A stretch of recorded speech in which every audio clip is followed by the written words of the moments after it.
Cobra.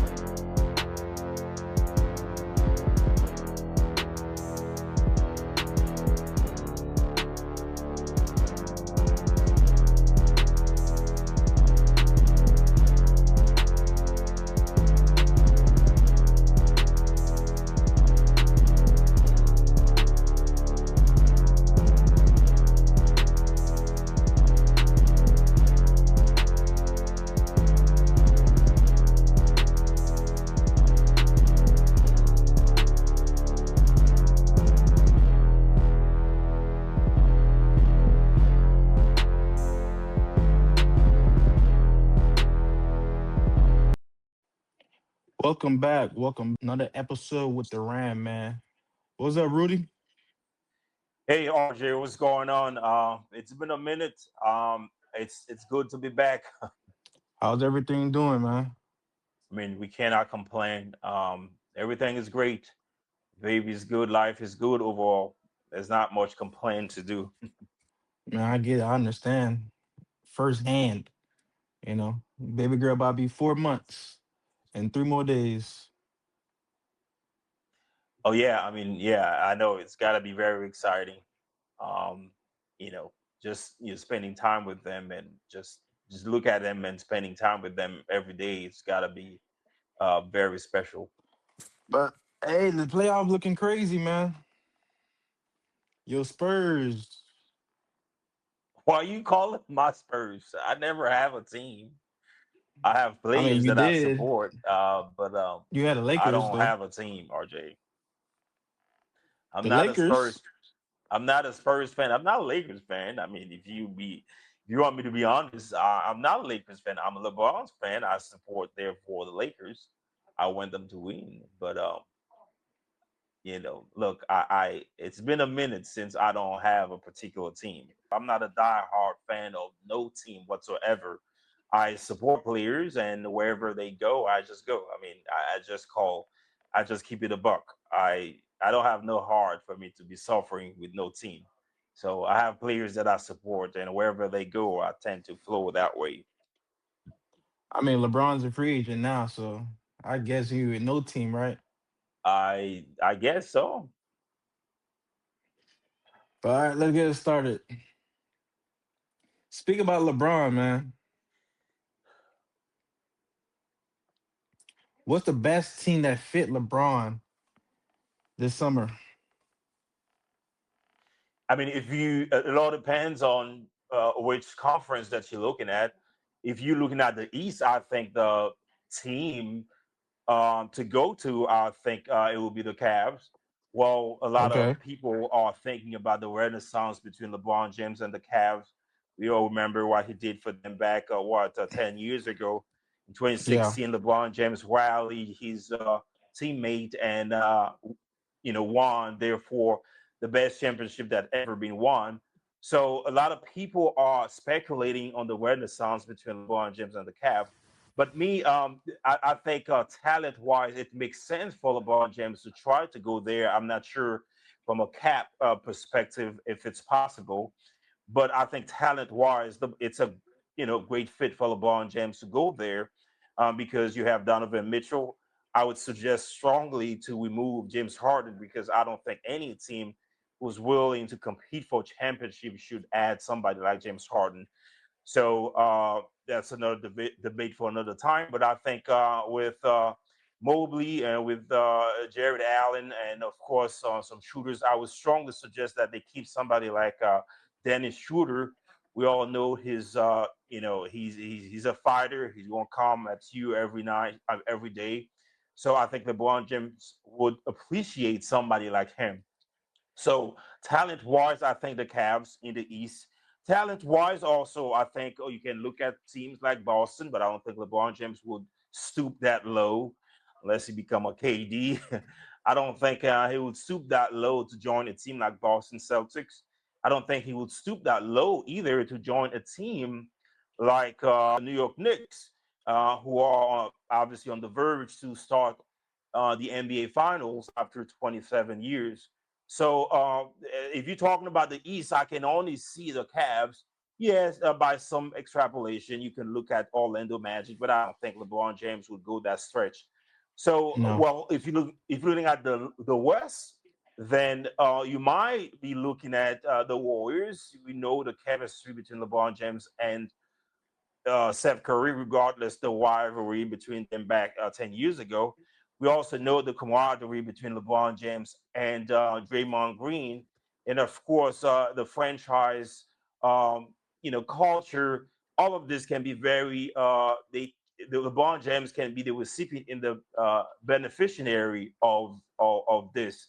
So not many team in the West, but I think if there's one team in the West, LeBron James can look at is probably the Warriors, or just go back with the Lakers, barring, I would say, the front office, doing what they're supposed to do in terms of, put defenders around LeBron James, put shooters around LeBron James, ball handlers, and transition athlete. So this is how I look at it. I think. Not many teams in the West, but when it comes to the East, it's got to be the Cavs, and when it comes to the West, it's got to be either the Warriors or go back to the Lakers. For me, I'd probably say the Cavs, but they have to get rid of James Harden though. James Harden is not going to be a great fit with LeBron James. I don't care what no one say. I totally agree with you when it comes to James Harden. I think it's a waste of time. I think James Harden, currently speaking, should just look for a way for him to retire. There's no team whatsoever, regardless what you're trying to do in the long term or short term. There's no team that should accept James Harden in their roster right now. We know the eventuality of it. We know that he has the talent, but he's so nonchalant, he's so laissez-faire, he's so whatever. So it's a cancer for any team to accept James Harden in the locker room right now. The level of nonchalance that he is shown and displayed over years, over and over, it's just despicable. You know what I mean? So I think if LeBron James is trying to make a move like that, yes, you can appreciate the talent that James Harden has, but at the same time, if you truly want to compete, I think you need to get rid of James Harden because him in the locker room is going to infect. His behavior is going to trickle down to every single one in the locker room. And the reality of it is that he has a past. He was a superstar in the league. He was a he averaged almost triple double. We know that what he did with the Houston Rockets. So there's a level of respect and decorum that you're gonna have to treat him with. But but overall, there's nothing that the team is going to benefit from it. So if LeBron James has to make any move, of course, you need to act adamantly to get rid of James Harden. Say he goes to the Cavs, right? They get rid of James Harden. You think they have a chance to go to the finals with the same team they I have? think I think they do have a chance talent wise. Of course, there's different variables that will get into place. There's injury, obviously, because your best ability is your availability. And it goes across the board from Donovan Mitchell to obviously LeBron James as a 41, 42-year-old player. But also you have to look at the terrain in the East. This year we had the surprise that the Knicks is representing the East, although you can appreciate their effort, their pedigree, but at the same time, we know how much talent that we have in the East for us not to have somebody like the Knicks representing the East. So there's a lot of variables that come into place when it comes to the Cavs possibly make representing the East. We know what LeBron James is going to do, but it all contingent upon what goes on throughout the whole terrain. Do the team remain stay and remain healthy? Like we're talking about the Celtics, which I'm pretty sure that you're gonna have to address during the session. We're talking about Orlando Magic. We're talking about Detroit Pistons, who surprisingly got eliminated by the Cavs. There's Cavs, so yeah. many variables that we have to look at for us to consider the Cavs possibly representing the East. So I'm pretty sure that LeBron James is going to make a push. I'm pretty sure that LeBron James is going to represent, but to um, guarantee that the Cavs going to represent the East, I think it's a little too much. I feel like it's only three teams. Only three teams: the Cavs, Golden State, and go back to the Lakers. I don't see no other team he can actually go to. Also, he's not going to go to a team that they don't have no championship aspiration. Yeah, of course. This is exactly where the complexity of LeBron's stories kick in because, like you just said, LeBron James, per his character and his caliber, the icon that he is, of course, he's not going to make a move like Katie did, joining a super team or joining a team that's already on the verge of winning or a team that just won. He's not going to make that move. And at the same time, LeBron James, because he's 41, about to turn 42 in December, because he's going to be in the 24th season, of course, he's not going to join a team where he cannot compete. So the line is very thin. The choices and the margin that LeBron James have is very minimal. So it's only a handful of teams that LeBron James can possibly join. Is the Cavs, which makes sense. It's just a renaissance, and of course the Lakers to go back to them as he's been with them the past 8 years. So 8 years, and yeah. of course we talk about the Warriors, his camaraderie with Draymond Green, and of course his friendship and chemistry with Steph Curry, as many say the greatest shooters that ever played the game. That's true. But on to the next. Is it time for Minnesota Timberwolves to trade Julius Randle?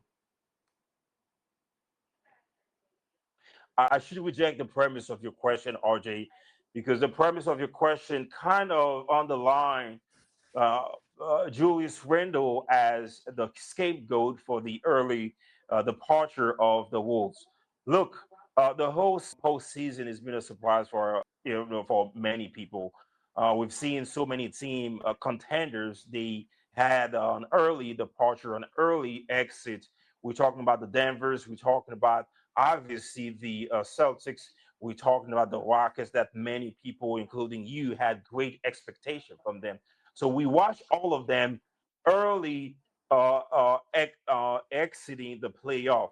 So now, while we doing the autopsy of what transpired, we need to be fair. We need to be fair and balanced. So, with that being said, I think that the way that you frame the question, it kind of saying that Julius Randle was the reason why that the Wolves were not able to make it.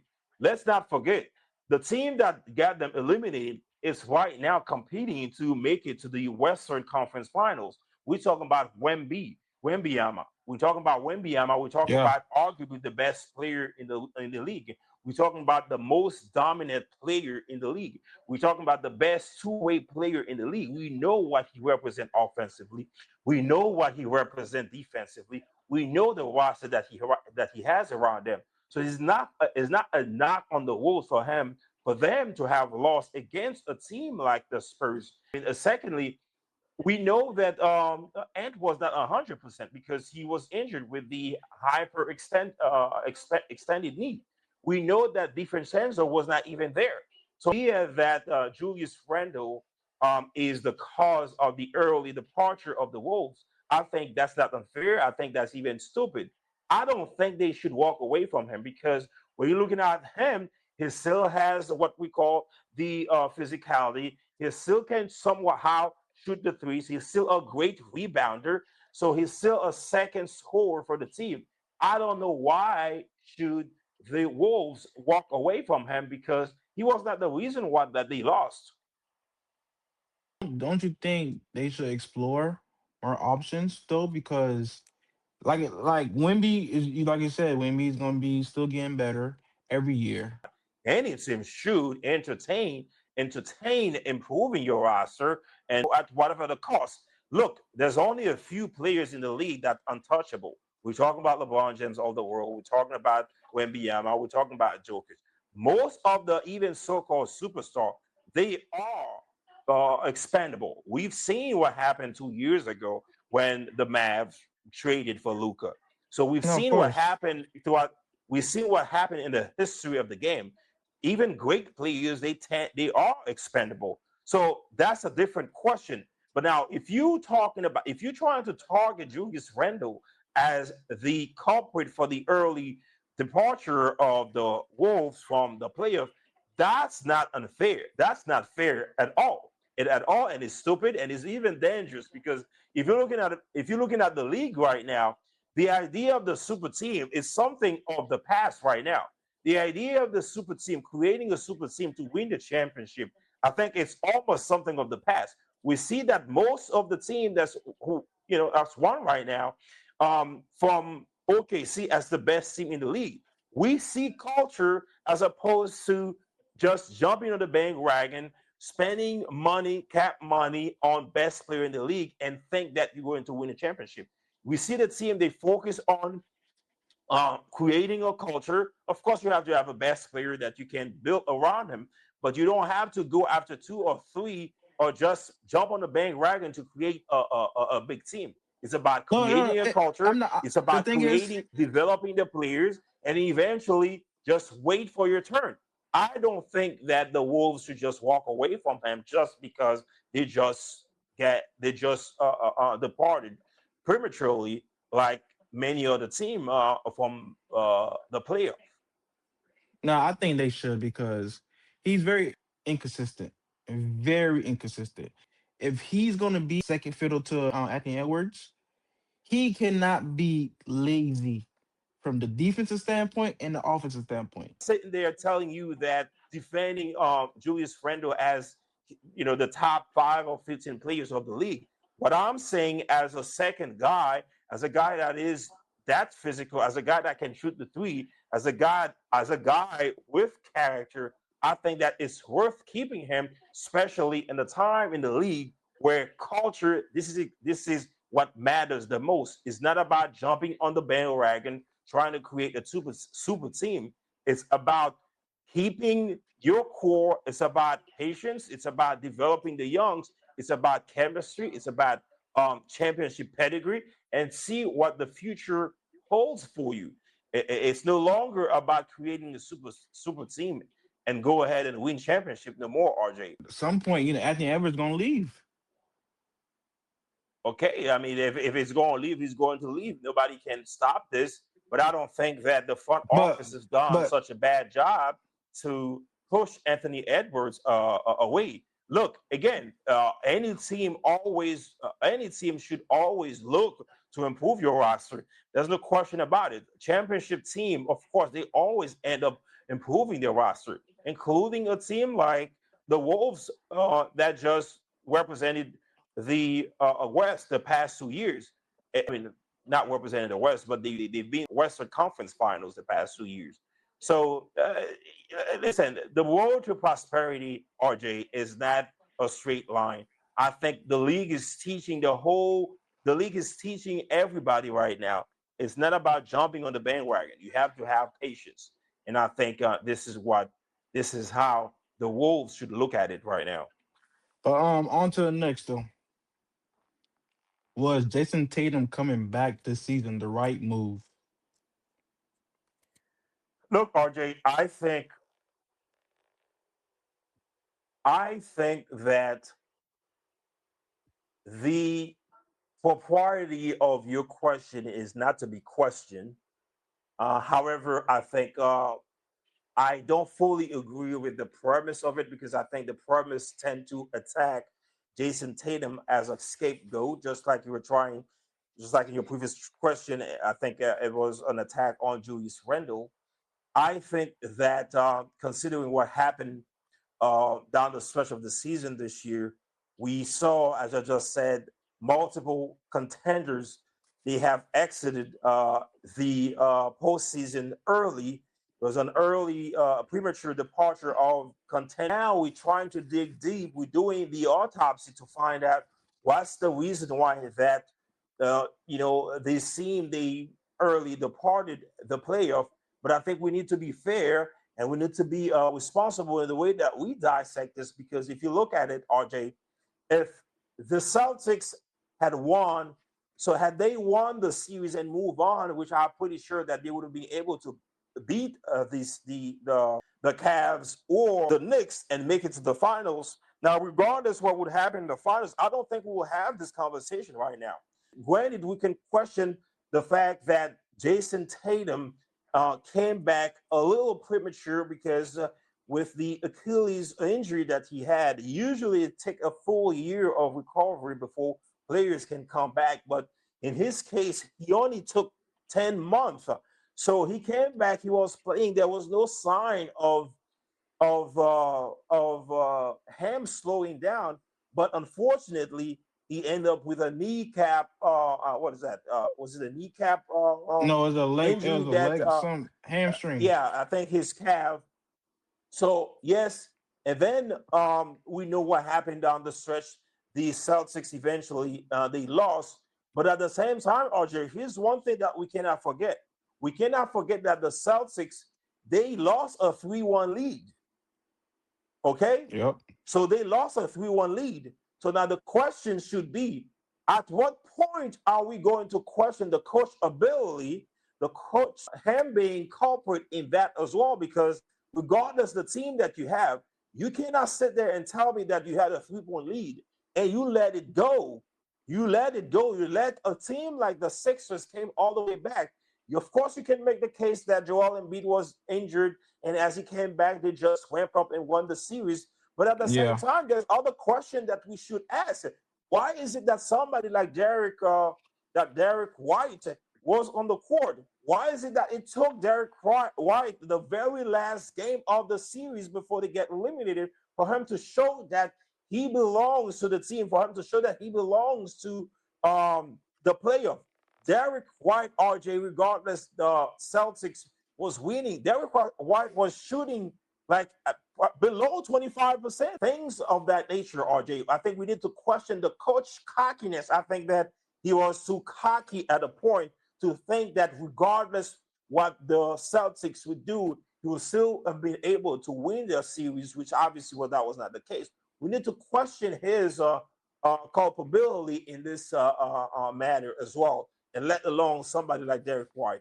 I don't think that Jayson Tatum came back too early. I think it just happened. Injury can happen at any point. Yeah. I don't. He shows no sign of weakness. He was balling, right? He was balling till whatever happened to his right calf. So happened. So I think overall, the early departure of the Celtics, RJ, I don't think as it has anything to do with Jayson Tatum having come early from his surgery. I never liked the idea from to come back.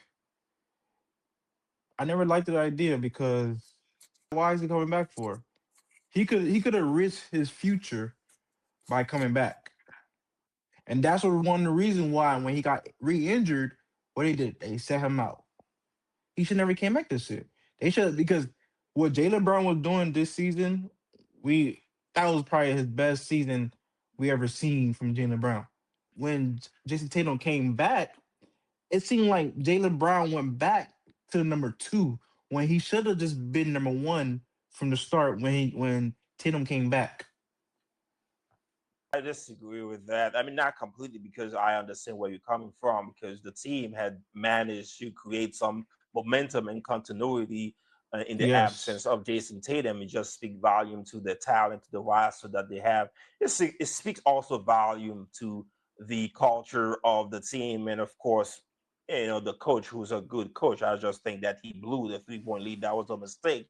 But overall, in a vacuum, he's a good coach. Yeah, so I understand all of this, but I don't think that overall this was a mistake for him to come back. Look, he was cleared by professionals, doctors. He was working his butt off for him to come back. When he came back, he showed no signs of weakness. He was playing. He was just balling, both defensively and offensively, and the team as a whole, they responded very well. Yes, I'm not but sure. I'm not sure when it comes to Jalen Brown, becoming the second option. Look, I think they have different style of playing. Jalen Brown, he's more of he will attack the paint and sometimes shoot the threes. Jalen as opposed to Jayson Tatum, who shoots a lot of threes and great rebounder as well. But I don't think there was that much of friction between them. And I don't no, I'm think it saying, was friction between them, but at the same time, Jalen Brown he was taking control the whole season. Don't allow Tatum to come in and try to take over being the number one option because but he just got RJ, off the ACL. if you remember, I think barring the last series of the last couple games of the series, Jalen Brown was still the number one option. He still had the ball in his hand. He still had the Yeah, ball in his head. I don't think there was. I don't think there was antagonism or friction between them on the court in terms of I don't cooperating. think so I either. think, Risk your guy, your future guy, to come in and play and re-injure himself the same leg. Now it's the same RJ, leg. there's no alert for injury. Injury can happen, but No, but I right get it. after listen, the reality of it is that when we're looking at what Jayson Tatum was doing, there was again he showed no sign of a decline. So there's no reason for us to sit there and just complaining that he came too early. Yes, he should have waited. He probably should have waited a full Whole year, but he season, came back. yes. He came But he came back and he was just balling. Look, he they wasn't were, balling. He was just regular. He was a regular guy because he didn't have the same lift as he used to. but you saying all this is just you trying to say that last year before his injury, Jalen Brown was just somebody a second option. I think between them two, it was always the dynamic between them two was always that Jalen Brown holds the ball more. He's much of a ball hog than Jayson Tatum, but oftentimes you will see them, they switch up. They switch up and equally share the ball, but Jayson Tatum will, shoot the threes more. I think it was similar situation. I can even make the case that Jalen Brown, even after the return of Jayson Tatum, he still had the ball in his hand most of the time. I don't I, think that was the problem that they had, RJ. Tatum taking more shots. I mean, understandably so, because he just came back from injury. He still was trying to get his momentum. Look, overall, I think he was playing very good. The numbers could tell you as well. Yeah, he averaged I think 22, what 7-5. Yeah, and like I said, had the Celtics maintained a 3-point lead and won the series and goes and went to the represent the East. I mean, went to the Eastern Conference Finals, and which I think they probably would have won against the Knicks or the Cavs so easily. So I don't think we will sit there and have this conversation right now. I mean, I don't know. They beat the Knicks. I don't think so. Cause Knicks, Uh, the Knicks they looking great. On to the next though. Give me your thoughts on Sagoon being the most overrated player in the league I think I think it. I don't know who came with this idea. I think it's absurd. by the players.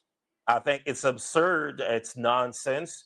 I don't know whether because he's a white European dude since the last No, 5 or 7 years in the league. don't say that because last year it was Alberton. Look, certain players they have propensity for to be picked on based on their characters, not even their skills. I told you that last year. Halliburton, people are more skeptical about his style, not his skills. When we're looking at his skills, when we're looking at what he's done, especially last year going to the finals, had it been a more charismatic player with much more aesthetic flair in his game, I think people would have been waving about him more. I think it's more of a style. When you're looking at Şengün, I think it's pretty much the same thing. Skill wise, he's a great player. He's a good player, skill wise. I don't know where the idea of him being overrated came from.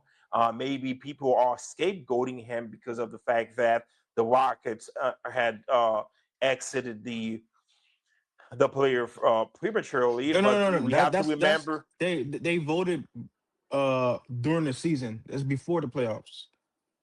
Well, that's to me that's sheer nonsense. It's not overrated. I think he probably best 10 of the most best 15 players in the league.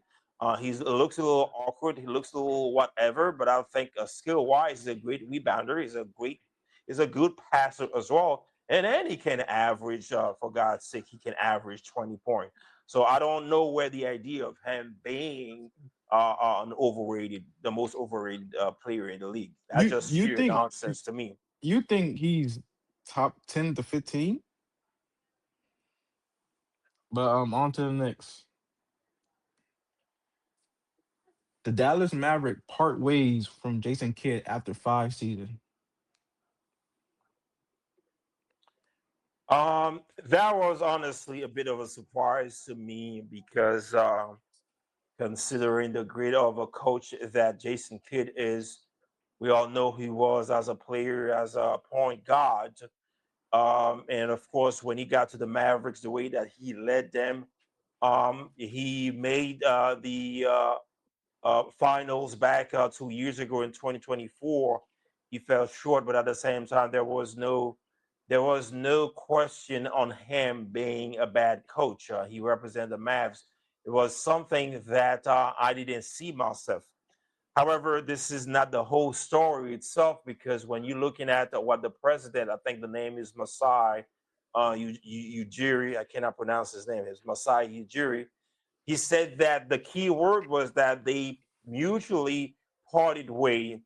What I can take from this, I can see a situation where Jason Kidd, the competitor that he is, and of course at such an early stage in his coaching career, I don't think that right now he's willing to waste time with the Mavericks, considering the mess that they found themselves in, especially after the abrupt and sudden departure of Luka back 2 years ago. I think the Mavs overall, I think they are in the long term. Their focus is long term, as the president Masai Ujiri stated. I don't think that it meshes well with what Jason Kidd is trying to do. 2 years ago, they let Luca go.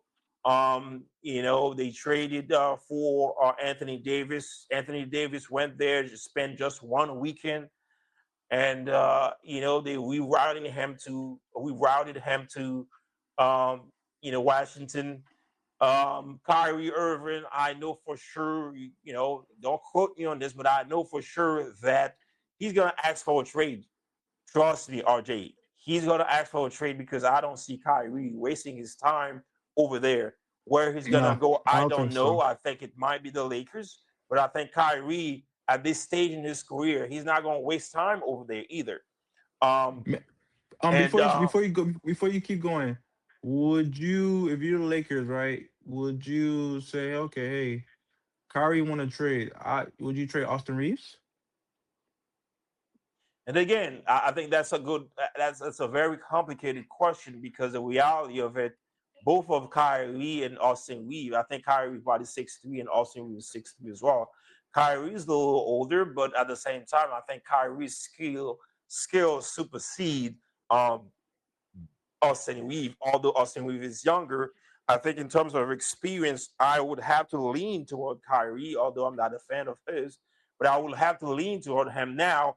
That the question itself doesn't stop there because you have to look at the totality of the roster, the structure of the roster. How do you combine the talent that you have? You have Luca, that's already a ball hog, but if you still have LeBron James, now what you're gonna end up with Luca, Kyrie, and LeBron James. None of them is a great defender. It's not that LeBron James don't have the skill to be a good defender, but at the same time, he's 41 in A 23, 41 about to be and by the 24. 40, yeah. Yeah. So you cannot rely on him, nor should you. So I think the complexity of the question is the fact that yes, the talent, yes, you would choose Kyrie, but at the same time, In terms of the defensive side, it will be a total compromise to do something like that. So I would do it, but there's other move that has to be done as well if you want to compete. On to the next. So we're gonna play this blind rank these players, man. RJ, I'm not From gonna do this with you. from 2000 and 2010. All right. Kobe, What? 1 through 5. Kobe From 2010 of from 2000 to two 20 to 2000 2010? two, yeah, 1 through Uh, 5. I'll say three, Tracy McGrady, that's why I didn't want to do this. Um,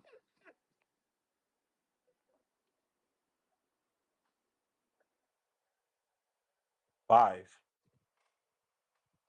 Shaq, Oh, 2,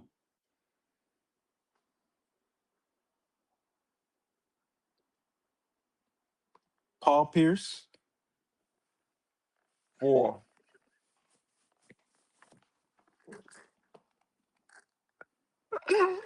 Oh man, so your last one.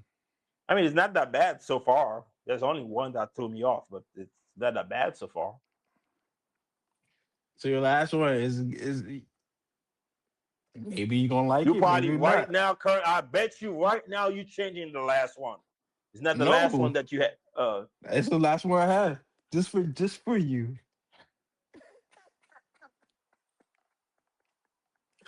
KD. It,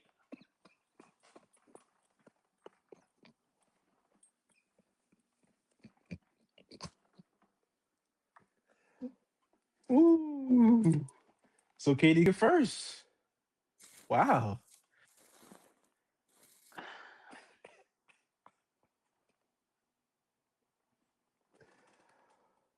I But guess yeah. the hey, I'm a Christian. The Bible said the first is the last, right? But yeah, man, that's the last question of the day, man. Thank you for coming on again. Rudy, I appreciate you giving me your time. And everyone, make sure you like and subscribe. Like and subscribe. Do you have anything to say, Rudy? It's nice. It's always good to be on a podcast and share the time, and moments like that cannot be taken for granted. I think that we should try to run it back as often as possible. I think it's a good practice. Nate, you've been here and there. Okay, if you pretty sure you're gonna sit down and watch this podcast, you've been here and there trying to antagonize me, labeling me as if I'm a coon. All right, that's the proper term, in the black community. So I mean that's the proper term, but that's the term that it's used in the black community. So I challenge you to come debate me on the topic. I don't want to say it. You know what topic I'm talking about. I challenge you to come debate me on RJ podcast about this topic that you and we've been on and off. It's been what, a month now. Would you accept Well, the challenge? You know you're gonna get your butt whooped. listen, I will send it to Nate right after this. But yeah, thank you, Rudy. All right, RJ. Peace. Yep.